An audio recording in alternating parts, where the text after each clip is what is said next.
Have you ever seen how the daddawa is made before? Today, I will take you through the process of how the daddawa local spice is made. So this has been cooking overnight, and this was left to cook till the next day in the morning.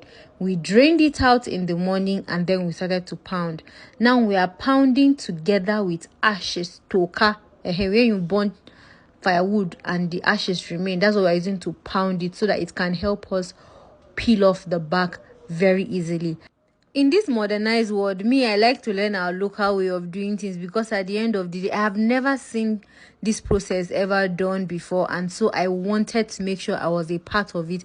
Even though I was sick, yes, I removed my teeth, but I made sure that throughout this process I was there. So I helped to pound, and you allow it to dry a bit, like you just air it and then you sieve like this. Now this process doesn't take such a long time, but it just separates like the major ashes from the daddawa. Can you see? This daddawa comes from what they call the rawa. If you don't know what the rawa is, I don't know what to call. Please, in the comment section, drop it if you know what the rawa is in English language. Locust beans, great, but that's not the name of the tree. Anyway, you keep sieving it like this, and when you are done, I see how we dried it so that like it can easily be sieved. Now we wash it. But this washing process is not my mayo. I thought it was gonna be easy because we've taken out the peel using the pounding method. Now it's time for us to wash off the ash, the toka from the locust beans. After washing it thoroughly like this, you should be able to be very transparent. Like at the end of the washing, the water should be as clean as possible. You're going to be seeing that very soon. So the washing process is not beans, it's hard, but at the end of the day, you gotta do what you gotta do.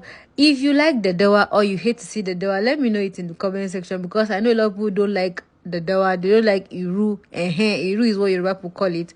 Igbo people, what do they call it? I've forgotten. But yes, this is how we do it. After washing it, you now put it back on fire and allow it to cook again. But this cooking process doesn't take such a long time. Then you sieve it and put it in a basket just like this, and then you transfer it into another basket and you cover it for fermentation. So the fermentation process takes at least 2 days. That's like 48 hours, not 24 hours or 48 hours. So you cover it, can you see they put charcoal inside? I don't know why I asked, but they're like, the woman said she grew up seeing her mother do it. She doesn't understand why, but it is what it is. Let's move on to the next part. This is actually my big mommy in Kaduna, by the way. Like, this is where I live when I come to Kaduna. They're Adara people, and they're so fantastic.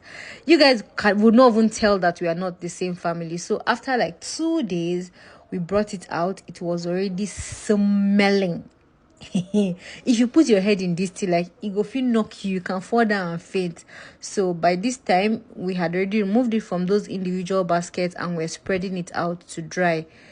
After it was fully dried, it's now time for pounding.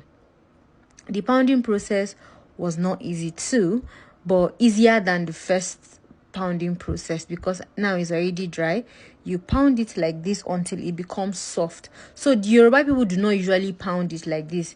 My auntie said, or my big mommy said, when you wash it and just ferment, that's how they just sell normal iru. But us here in the north, we pound it and then we mold it into different desired shapes. Now in molding it, because of how sticky it is, you will need like a drawy soup, like a Yoki, me and Yoki. This is cooker. Just cooker inside water. Some people use karkashi, and then this is the end point. So yep, this is how the daddawa is made from start to finish. You're welcome.